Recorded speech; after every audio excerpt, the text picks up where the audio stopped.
अंतर्गत ग्रामीण पाणीपुरवठा विभागाच्या जल जीवन मिशन योजनेतून पाण्याचे पाईप टाकण्याचे काम करण्यात आले होते. मात्र पाईप टाकल्यानंतरही चारी व्यवस्थित न बुजवल्याने नागरिकांचे प्रचंड हाल होत आहेत. हे रस्ते पूर्ववत करून देण्याची मागणी या ठिकाणी नागरिकांकडून होत आहे.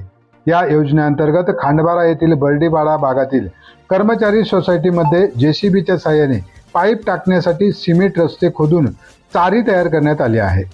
या चारीत संबंधित एजन्सीने काळे पाईप टाकून वरून माती व दगड टाकून बुजवण्याचा प्रयत्न केला आहे.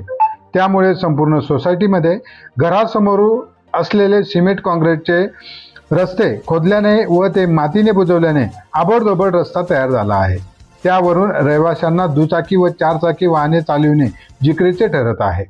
संबंधित एजन्सीने जलवाहिनीचे काम अर्धवट करून येथून पोबारा केला आहे. याबाबत ग्रामपंचायत